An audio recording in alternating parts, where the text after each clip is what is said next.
Vamos a empezar la sesión de la tarde.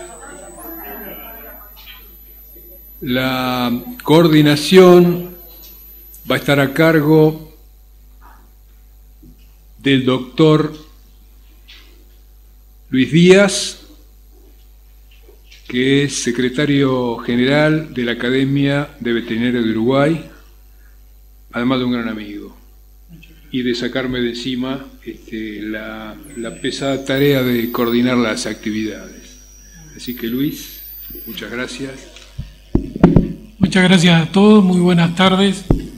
Es un placer para la Academia Nacional de Medicina y la Academia Nacional de Veterinaria del Uruguay estar presentes acá, incluso acompañados por compañeros como el decano de la Facultad de Veterinaria y el director general de los servicios ganaderos del Uruguay y su asesor técnico que van a exponer. Pero, si me permiten, le voy a sacar solo unos segundos. Hago estas menciones porque hoy, 23 de noviembre, estamos celebrando en el Uruguay el Día del Veterinario.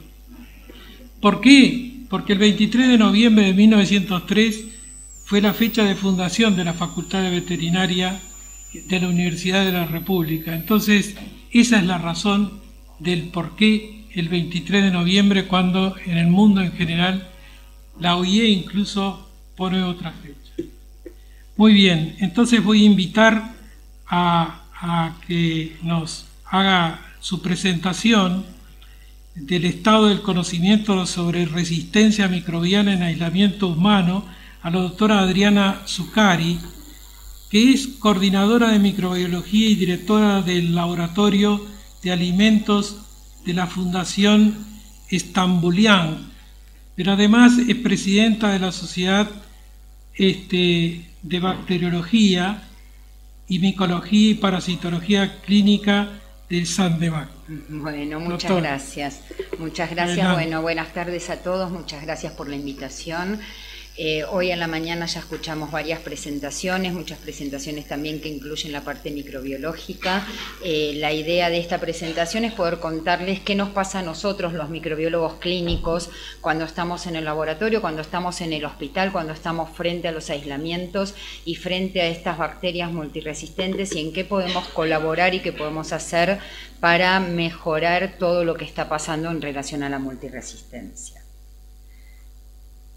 Entonces, bueno, como generalidades, algunas cosas que ya se vinieron hablando antes y que ya un poco las conocemos, que es que alrededor del 30% de los pacientes hospitalizados reciben antibióticos.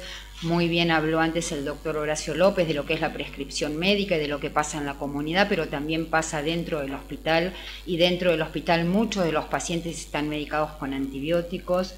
Hasta el 50% del uso de antibióticos puede llegar a ser innecesario o inapropiado muchas veces en la comunidad. También estos temas ya se hablaron previamente. Los antibióticos abarcan aproximadamente entre el 30 y el 50% del presupuesto de las farmacias del hospital. Es uno de los medicamentos que más se prescriben en las farmacias hospitalarias. También sabemos que son el agente causal, que el consumo de antibióticos causa directamente resistencia a los antimicrobianos, y está muy bien determinado este mecanismo en el cual la presión de selección por parte de los antimicrobianos genera resistencia. Y el consumo de los antibióticos tiene, por un lado, un costo directo, que es el de la adquisición del antibiótico, pero por otro lado un costo indirecto, que muchas veces es muy difícil de medir, que es el costo ecológico. El uso de antimicrobianos lo que hace es generar resistencia en el entorno, y ese costo muchas veces no se tiene en cuenta cuando uno analiza costos hospitalarios. La semana pasada fue la Semana Mundial de la Concientización sobre el uso de antimicrobianos. Esta semana se viene repitiendo ya desde hace un par de años a esta altura. Hubo muchísimas comunicaciones vía mail, Facebook, redes sociales, comunicaciones con reuniones. Y es muy importante que esto pase porque es una de las formas de concientizar. mediante estas vías se concientiza mucho a la comunidad científica. Quizás lo que nos está faltando y lo que es muy importante también es concientizar al público general. Y por eso el lema de este año fue: pida asesoramiento a un profesional sanitario calificado antes de tomar antibióticos. Y esto va muy unido a la charla que tuvimos hoy en relación a la automedicación y a la venta de antibióticos sin receta. La resistencia en los hospitales, como sabemos, es una trama muy compleja. Por un lado, el uso indiscriminado de antibióticos nos genera la aparición de bacterias resistentes. Por otro lado, las bacterias resistentes lo que nos están generando es aumentar el uso de antibióticos. Entonces acá se genera como un círculo del cual es muy difícil salir. También tenemos el problema de la transmisión cruzada. Un paciente se coloniza o se infecta con una bacteria multiresistente. Si tenemos malas prácticas dentro del hospital o realmente son bacterias muy difíciles de controlar, va a haber transmisión cruzada de un paciente a otro. Entonces un paciente que no tenía esa bacteria multiresistente se va a infectar y su primera infección ya va a ser multiresistente, porque adquirió directamente a la bacteria con los genes de resistencia. Por otro lado, está muy criticado o muy visto qué es lo que pasa con el uso de antisépticos y desinfectantes. Podría llegar a haber una relación entre el uso de determinados desinfectantes y resistencia a antimicrobianos. Por ejemplo, se sabe que los amonios cuaternarios no funcionan para erradicar Clostridium difficile. Entonces uno tiene que saber muy bien qué tipo de antiséptico y desinfectante se usa en el hospital. Una vez que ya tenemos la bacteria resistente, ¿qué es lo que va a pasar? Si no conocemos qué es lo que pasa en nuestra institución, los tratamientos empíricos iniciales que se emplean en esa institución pueden ser inapropiados. Por ejemplo, si yo tengo circulando Staphylococcus aureus meticilino resistente y uso como tratamiento empírico inicial cefalotina, voy a estar teniendo malos resultados. Y esto que va a generar mayor estadía hospitalaria, mayor mortalidad y vuelta al círculo de la resistencia. Entonces, como dijo en su disertación de hoy a la mañana Alejandra Corso, empezamos con bacterias resistentes, pasamos a multiresistentes, pero hoy estamos en la era de la resistencia extrema y de la panresistencia, en cuyo caso no nos quedan antibióticos realmente efectivos disponibles para administrarle a los pacientes. En cuanto a la resistencia hospitalaria a consumo de antibiótico, se sabe muy bien que si nosotros medimos las dosis de antibióticos que se aplican en la comunidad, la cantidad de antibióticos que se prescriben y que se usan son altísimas. Pero ¿cuál es el punto? Si nosotros medimos densidad de consumo aplicando la fórmula a la población y a la cantidad de pacientes internados, en el hospital la densidad de consumo es muchísimo más alta que en la comunidad. ¿Por qué? Porque se usan muchísima cantidad de dosis para una poca población de pacientes que están todos internados en el mismo momento, en el mismo lugar. Entonces, es muy alarmante la densidad de uso de antibióticos en los hospitales, y hay algo que también que es muy importante que no nos debemos olvidar, que son los centros de atención a pacientes adultos mayores, donde también se hace un uso bastante inadecuado de antibióticos. La tasa de uso de antibióticos es muy alta y es otro punto donde también tenemos que controlar, porque este paciente después se interna y cuando se interna muchas veces ya ingresa con una bacteria multiresistente. En cuanto a las resistencias que tenemos circulando y qué es lo que vemos nosotros todos los días en el laboratorio clínico cuando recibimos las muestras clínicas de nuestros pacientes, uno de los problemas, como comentó Alejandra hoy a la mañana, es Staphylococcus aureus meticilino resistente.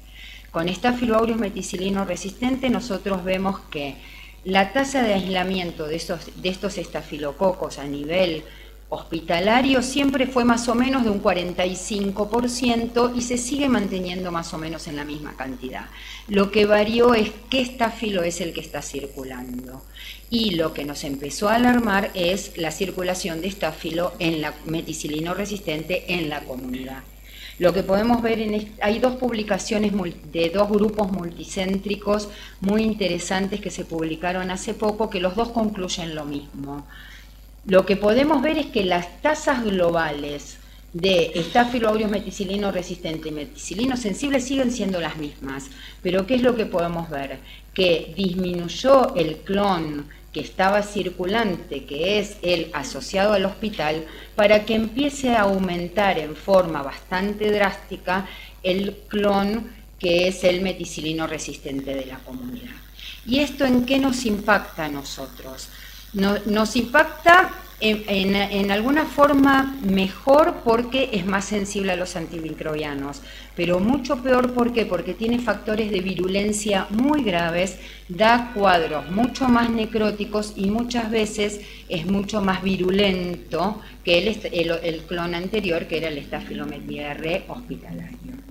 Por otro lado, lo que podemos ver, esto son datos de mi laboratorio, pero que más o menos se ve en todo lo que está circulando, es que en la comunidad, principalmente en infecciones de piel y partes blandas, más de la mitad de los aislamientos hoy son meticilino resistentes, que son con el perfil de meticilino resistente de la comunidad. Por lo tanto, acá hay un punto muy importante en el cual hay que trabajar. El médico clínico de consultorio, que quizás no está tan embebido en todos este tipo de estadísticas, muchas veces sigue dando cefalexina para una infección de piel y partes blandas. Y hoy sabemos de muchas situaciones, principalmente en cuadros necróticos, que uno quizás tendría que optar por otro antibiótico como tratamiento empírico inicial. Estos datos son fundamentales conocerlos, conocer qué es lo que nos está pasando, qué es lo que está circulando, pero también hay un punto muy importante. Lo que nos pasa a nosotros en Buenos Aires no es lo mismo que lo que pasa en el resto del país. Si uno se va más al sur, las resistencias son bastante menores. Entonces, cada lugar tiene que conocer lo que está circulando en su área. Por otro lado, dentro de la Ciudad Autónoma de Buenos Aires, no todos los hospitales son iguales. Hay hospitales con mayor resistencia y otros con menor. Por lo tanto, es importantísimo conocer qué es lo que está pasando a nivel país y que cada uno de nosotros sepamos qué es lo que está pasando en la institución en la que trabajamos, porque así vamos a poder asesorar al médico y al equipo en control de infecciones. En esta misma publicación que les comenté antes respecto de la emergencia de Staphylococcus aureus meticilino resistente de la comunidad, también muestra las resistencias acompañantes. Como les dije antes, es bastante más sensible que el clon hospitalario, sigue siendo sensible a rifampicina, trimetoprim sulfa, aminociclina, quinolonas, y la resistencia a eritromicina y a clindamicina está aumentando bastante y está aumentando por el uso. Son antibióticos que se sabe que su uso genera bastante aumento de la resistencia y bastante rápido. Surgió hace unos cuantos años atrás cuando se empezó a usar claritromicina y acitromicina para tratar la faringitis, donde Streptococcus pyogenes, que prácticamente no tenía resistencia a eritromicina, aumentó a más del 15 al 20% su resistencia. Con un tema de educación se empezó a dejar de usar para volver a la penicilina y hoy los niveles de resistencia bajaron. O sea que en macrólidos se sabe muy bien que el aumento de resistencia está asociado a su uso. Entonces tenemos que tratar de preservarlos y ver otras opciones terapéuticas en este tipo de infecciones. En relación a vancomicina, que se habló mucho también del tema de la vancomicina, el uso de los análogos a la vancomicina en animales, lo que nosotros estamos viendo a nivel hospitalario es que ya desde hace bastantes años, esta publicación es del 2005, o sea, ya pasaron bastantes años, lo que se está viendo es un aumento de la concentración inhibitoria mínima, que no llega a darme valores de resistencia, pero sí son concentraciones inhibitorias mínimas en las cuales cuando nosotros usamos este antibiótico a un paciente, si no está bien monitorizado, podemos llegar a tener falla de tratamiento.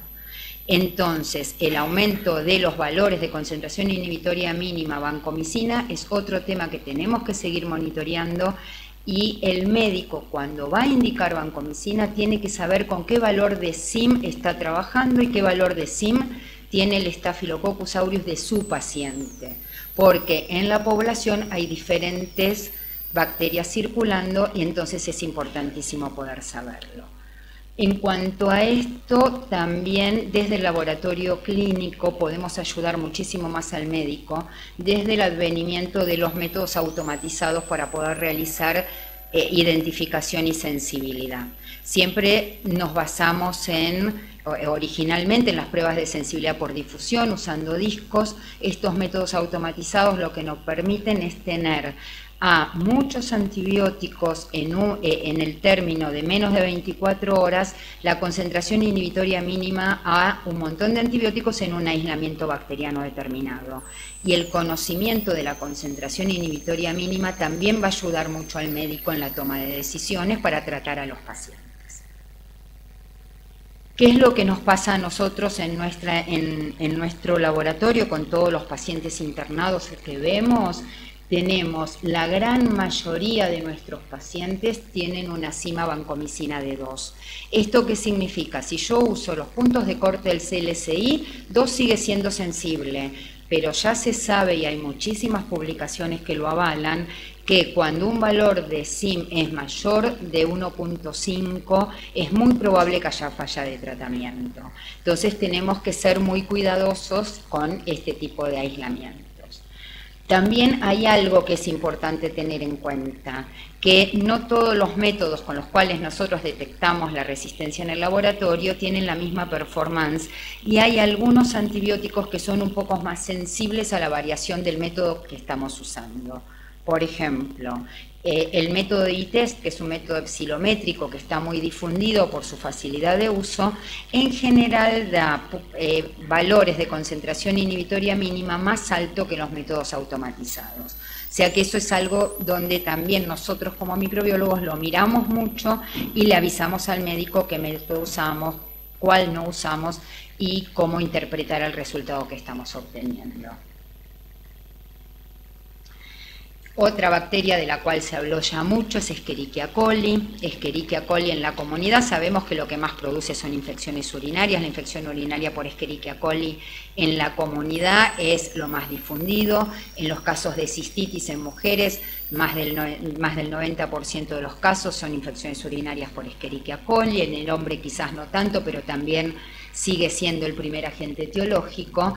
Y la resistencia a los antibióticos por vía oral en Escherichia coli de la comunidad es muy alta.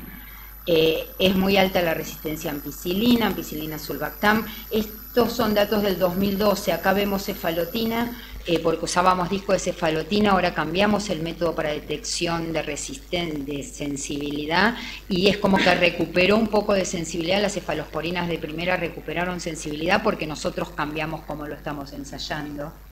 Pero de todo esto lo que quiero marcarles y que es algo que realmente nos preocupa mucho es la resistencia a ciprofloxacina que estamos teniendo en las cepas de Escherichia coli de la comunidad. Esta resistencia era muy baja hasta hace 10 años atrás, empezó a subir y nosotros hicimos un estudio comparativo de qué es lo que está pasando con todas las Escherichia colis de infecciones urinarias de nuestros pacientes ambulatorios. Acá quiero aclarar algo, que yo diga paciente ambulatorio no significa que sea paciente de la comunidad. Nosotros en forma ambulatoria tenemos varios pacientes que quizás estuvieron internados, se fueron a la casa y se hacen estudios después en forma ambulatoria. Pero la realidad es que la gran mayoría de estos pacientes no estaban previamente internados, sino que son ambulatorios.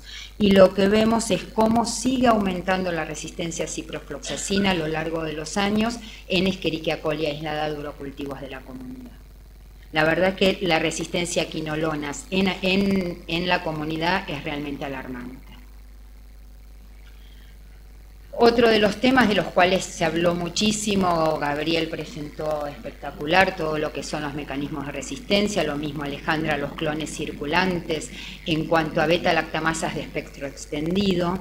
En nuestros centros de internación en general la producción de BLE se mantiene más o menos estable, no estuvo creciendo tanto en los últimos años, como se dijo es endémica en nuestras instituciones, está ya establecida y no lo podemos sacar.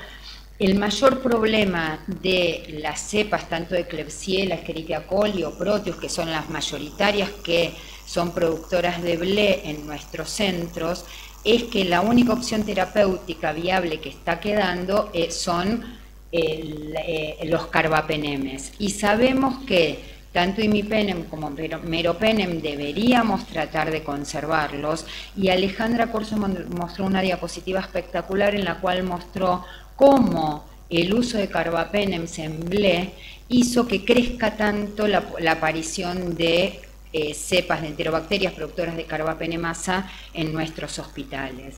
Por lo tanto, poder seguir vigilando y controlando las BLE en el hospital también es importante. Y tratar de buscar otras opciones terapéuticas. En la búsqueda de otras opciones terapéuticas en los centros de internación se empezó a usar mucho piperacilina tazobactam.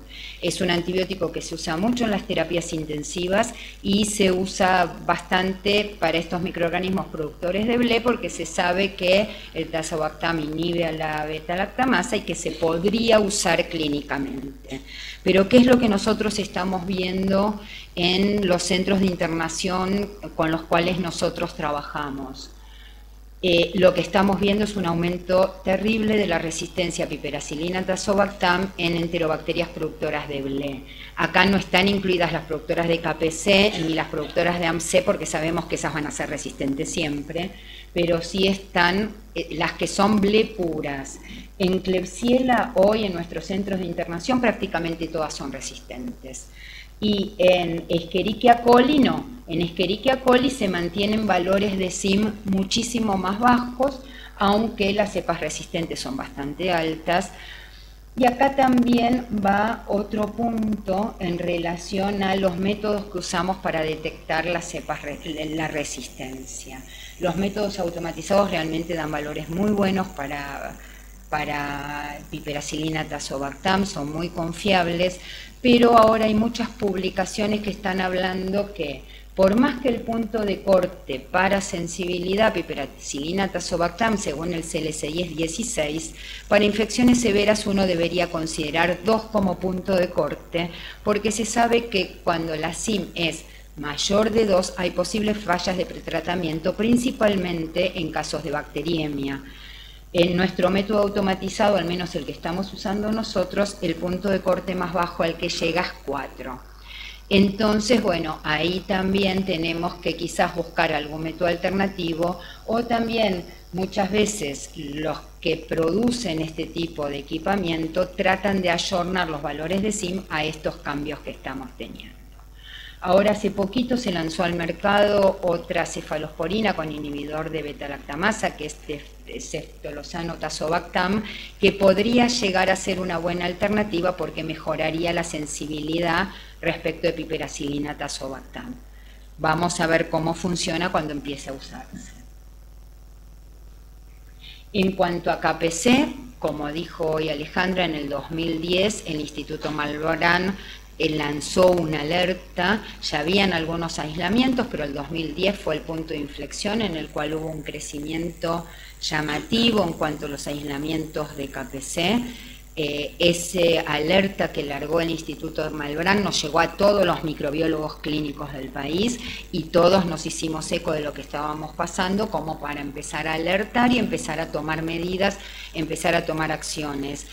¿Cuál fue la primera acción que tuvimos que tomar? Ver cómo las buscábamos. Buscarlas, encontrarlas y notificarlas y tratar de que esto sea lo más rápido posible, porque el médico va a tener que tomar acciones, va seguramente a aislar al paciente, va a tratar de que esto no se disemine dentro del hospital siempre que sea posible.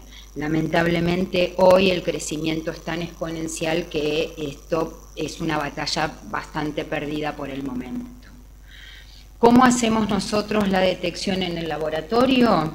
Siempre usamos los algoritmos del Instituto Malbrán, que es lo que le mostramos acá, donde sabemos qué valor tenemos que tener de alerta según el método que estamos usando para detectar la resistencia. En base a estas alertas empezamos a buscarlo. Los métodos fenotípicos de disco son muy útiles. Realmente Yo en ese sentido soy una defensora de estos métodos porque nos dan muchísima información. Vemos mucho en las placas, nos dan mucha información. Hay métodos más rápidos, por ejemplo el método del Blucarba, que es muy buen método y que entre 15 minutos a 2 horas podemos llegar a tener un resultado positivo en la presencia de una KPC. Ahora hay métodos moleculares de PCR, pero la verdad es que los métodos fenotípicos son muy buenos y uno los tiene que tener presentes y los tiene que usar para poder hacer un buen diagnóstico. Y siempre informar los valores de SIM, como les comentaba antes, porque, por ejemplo, para meropenem el punto de corte de SIM, si uno usa las normas del CLSI, es de 8, pero ya sabemos que con SIMes es de 1, perdón, el punto de corte de sensibilidad es de 1, intermedio 2, mayor o igual a 4, es resistente. Ya sabemos que si la SIM es de 4 o es de 8, puede llegar a haber sinergia cuando se usa con otro antibiótico que también es activo. Entonces nunca debemos de dejar de informarle a los médicos el valor de concentración inhibitoria mínima que nosotros obtenemos. También es sumamente importante implementar en los hospitales programas de control de la infección asociada al hospital.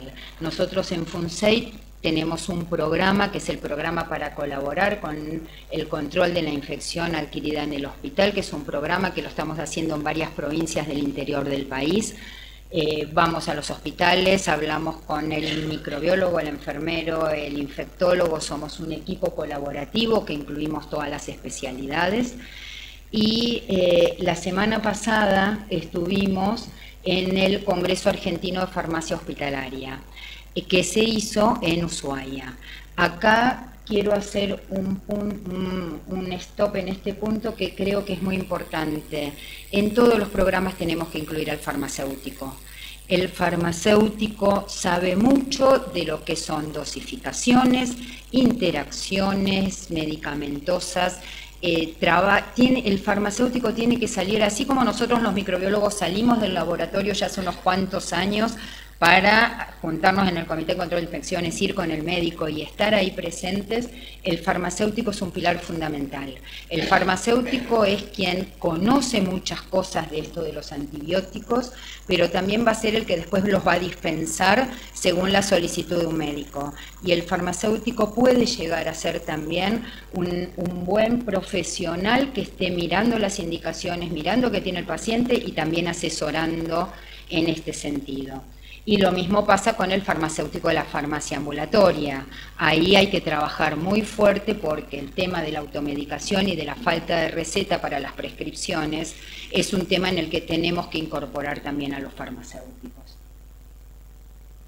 En este congreso la gente de Río Grande presentó qué es lo que están pasando con ellos con el tema de las carbapenemasas tipo KPC. Y lo que pudimos ver es, por un lado, lo que yo les comentaba antes, no en todo el país pasa lo mismo en el mismo momento. El alerta de KPC acá en Buenos Aires fue en el 2010, allá tuvieron su primer aislamiento de KPC en el 2016. Y tal como dijo Alejandra, viajó en avión, porque fue un paciente que estuvo en Rosario, que estuvo en un centro de atención en Rosario, y cuando se volvió a Río Grande se internó allá y nadie sabía que ese paciente había vuelto a Rosario colonizado con una KPC. Y ahí fue que tuvieron el primer caso, que fue este que mostraron, con ese aislamiento de KPC. Pudieron controlarlo con todas las medidas de control de infecciones, pudieron controlarlo según lo que comentó Alejandra, y bueno, y lo mandaron a ver el secuenciotipo en el Instituto Malbrán, que ellos fueron en el instituto los que hicieron este estudio, pero al año siguiente un paciente que volvió de Trelew también estaba colonizado con KPC y ahí tuvieron un brote mucho más fuerte, mayor cantidad de gente colonizada, mayor cantidad de gente infectada. Y lo que podemos ver acá en el antibiograma, que es lo que estamos viendo nosotros prácticamente todos los días en nuestro laboratorio, las cepas de Klebsiella KPC ya son resistentes al colistin. Nos están quedando cada vez menos opciones terapéuticas. En el primer caso tenían mayor sensibilidad, era sensible a aminoglucósidos. El segundo ya no es sensible a aminoglucósidos. Este aislamiento, por suerte, era sensible a fosfomicina, pero también ya estamos viendo resistencia a fosfomicina.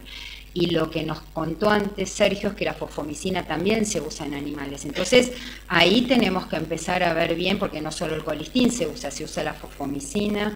La fosfomicina se rescató por el tema de las KPC, se está usando mucho en forma endovenosa para tratar KPC porque es una de las pocas opciones terapéuticas, pero sabemos que hay que hacer sinergia con otros antimicrobianos y prácticamente no están quedando opciones. En cuanto a otras resistencias de importancia en enterobacterias, en el Congreso de SADI se presentaron 2 trabajos que alertaron mucho sobre Providencia pan resistente, donde era resistente a todo, con mecanismos de resistencia de Nueva Delhi, OXA, otras carbapenemasas no KPC. Acá también fue un llamado de atención para todos nosotros, los microbiólogos clínicos, por un lado por la forma en la que las buscamos, pero por otro lado es muy importante tener en cuenta algo: el uso de colistin dentro de las instituciones, porque tenemos KPC, que hizo que emerjan las enterobacterias que son intrínsecamente resistentes al colistin. ¿Cuáles son? Proteus, Providencia, Serratia. Estamos viendo un aumento muy grande de Serratia circulando en todos los centros de internación, así como Proteus y Providencia, porque son intrínsecamente resistentes al colistin y hoy se está usando colistin para tratar las carbapenemasas. Ese es otro alerta que tenemos que tener. Bueno, ya también habló Alejandra y habló Gabriel de la emergencia de la MSR1. Este año se hizo un congreso en el Colegio de Farmacéuticos y Bioquímicos donde se trató de juntar a la parte farmacéutica con la bioquímica para ver todo este tema de la resistencia, y la gente de CEMIC presentó cuál es la problemática que ellos empezaron a ver en su institución respecto de la emergencia de resistencia a colistin y MSR1. Y lo que vieron es que empezaron a encontrar un montón de cepas de Escherichia coli resistentes a colistin. De ellas hicieron los estudios moleculares y vieron que era MSR1. De ellas casi ninguna tenía resistencia acompañante, una sola era productora de BLE. Y casi ninguno de los pacientes, algunos no había datos disponibles, habían tenido colistin previamente. Por lo tanto, como decía antes Alejandra, esto es la transmisión de los plásmidos que andan circulando. Y acá una respuesta a una pregunta que quizás se hizo antes también. No nos dimos cuenta y nos pasó por la cara. ¿Por qué no nos dimos cuenta nosotros en los laboratorios clínicos? A las Escherichia coli sensibles nunca les probábamos colistin. Uno nunca llega a probar colistin en una Escherichia coli ambulatoria cuando no es sensible. Empezamos sí a poder mirarlo desde que incorporamos los métodos automatizados, que cuando uno larga el panel completo, por más que sea sensible a otros antibióticos, ahí nos tiene que saltar: hey, che, mira, esta coli es sensible, pero me está dando resistente al colistin. Entonces, bueno, todos los días aprendemos algo. Ahora, a las bacterias, aunque sean sensibles, les miramos todo el panel y no dejamos pasar si tenemos resistencia a colistin, tratamos de reaislar la bacteria, chequearla de otra forma o mandarla al Centro Nacional de Referencia, porque tenemos que estar muy alertas a esto. Otro punto es Acinetobacter. Acinetobacter para nosotros es un gran problema en neumonía asociada a ventilación mecánica en las terapias intensivas. Muchos pacientes se colonizan con Acinetobacter y después hacen la neumonía y quedan muy pocas opciones terapéuticas. En nuestro caso, en colistin todavía no estamos teniendo resistencia en Acinetobacter, lo mismo que tigecyclina, pero igual es un microorganismo circulante que es muy difícil de erradicar de las terapias intensivas, especialmente en pacientes ventilados que tienen internaciones prolongadas. Y lo que uno trata de hacer es de jugar con el antibiograma para ver, bueno, si es sensible a aminoglucósidos. Tenemos algunas circulantes que siguen siendo sensibles a aminoglucósidos. Tratar de ver qué otras cosas se podrían usar porque realmente, y para tratar de no usar tanto colistin también, porque realmente hoy el uso indiscriminado de colistin también es un problema. Muchas terapias intensivas hoy tienen como tratamiento empírico inicial colistin, por KPC y por Acinetobacter. Bueno, y para ir terminando, ¿cuál es nuestro rol como microbiólogos clínicos? Somos un instrumento clave en la vigilancia, somos los que detectamos las bacterias, las vigilamos y tenemos que avisar apenas tenemos un aislamiento de qué es lo que estamos teniendo. Somos la puerta de entrada de los datos para el Comité en Control de Infecciones para que sepa qué microorganismos están circulando dentro de la institución. Alentar de resistencias nuevas, lo que pasó en Río Grande, ellos no tenían circulando KPC y de repente aparece, la alerta tiene que ser instantáneo. Tenemos que ver la tendencia de la cantidad de aislamientos también para poder alentar de brotes. Yo tengo una BLE, 2 BLE y de repente paso a tener 10. Bueno, ojo, estudiemos a ver dónde puede estar el problema del brote. Y capacitación al personal, tanto del hospital como de los centros periféricos. Y acá hay un punto que es muy importante también. Dentro del hospital tenemos que capacitar en lo que es recolección y transporte de muestras al laboratorio. La muestra a estudiar tiene que ser la adecuada para el cuadro clínico del paciente, tiene que estar bien recolectada, bien conservada y nos tiene que llegar bien. Porque si no terminamos estudiando e informando muchos colonizantes. Y hay pacientes quizás que nosotros le informamos una colonización y recibe antibióticos cuando no eran necesarios. Ese punto es fundamental. Bueno, ¿y qué deberíamos hacer para colaborar con el control de la multiresistencia? Generar equipos multidisciplinarios. Nosotros en nuestro equipo en control de infecciones tenemos a Joaquín Bermejo, que es nuestro infectólogo, que es quien coordina el grupo, integra todo, es el que mira las tasas, es el que toma las decisiones, es el que asesora a todo el equipo, microbiólogo, donde aportamos todos los datos, hacemos los alertas y trabajamos codo a codo con los médicos. El farmacéutico, como les decía antes, para mí es fundamental que el farmacéutico entienda y sepa qué es lo que yo tengo en microbiología, qué antibióticos se está prescribiendo, por qué y qué es lo que tiene el paciente. Y hay otra figura que es sumamente importante en los hospitales, que es la enfermera en control de infecciones. Digo la porque la mayoría son mujeres, pero también hay hombres.